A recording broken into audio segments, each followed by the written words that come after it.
কয়েক দফা সময় পেছানোর পর অবশেষে আগামী জুন মাস থেকে শতভাগ পানি সরবরাহে যাচ্ছে চট্টগ্রাম ওয়াসার ভান্ডাল জুড়ি প্রকল্প।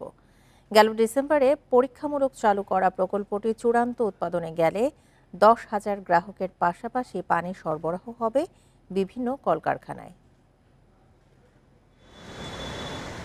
কর্ণফুলী নদীর তীর ঘেঁষে রাঙ্গুনিয়া ও বোয়ালখালী উপজেলার মাঝে ভান্ডাল ঝুড়ি পাহাড়ি এলাকা।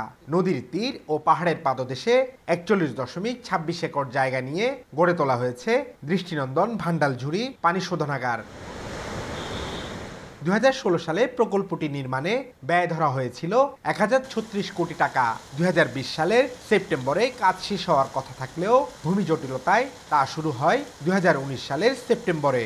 নির্মাণ শেষে গেল ডিসেম্বরে এটি পরীক্ষামূলকভাবে চালু করে ওয়াসা।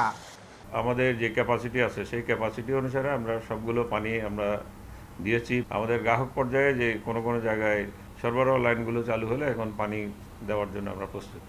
আশপাশের বিভিন্ন কলকারখানার পাশাপাশি অন্তত 10,000 গ্রাহককে সরবরাহ করা হবে পানি। আগামী জুনের মধ্যেই শতভাগ চালুর আশা কর্মকর্তাদের। প্রতিদিন আপনার 6 কোটি লিটার করে পানি আমরা পরিশোধন করছি। পরিশোধন করে সাপ্লায়ার আমরা উপযুক্ত করে তৈরি করছি। কর্ণফুলী নদীর বামতলী যে ইন্ডাস্ট্রিগুলো আছে, সিওফেল, কাফকো,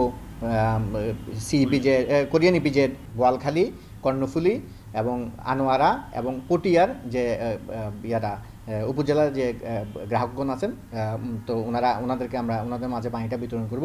2023 সালের জুন পর্যন্ত প্রকল্পের ব্যয় বেড়ে দাঁড়ায় 1995 কোটি 15 লাখ টাকা। এর মধ্যে 1150 কোটি 65 লাখ টাকা বাংলাদেশ সরকার, 824 কোটি 50 লাখ কোরিয়ান এক্সিম ব্যাংক এবং 20 কোটি টাকা দিয়েছে চট্টগ্রাম ওয়াসা। Abdullah Rakib, independent news, Chittagong.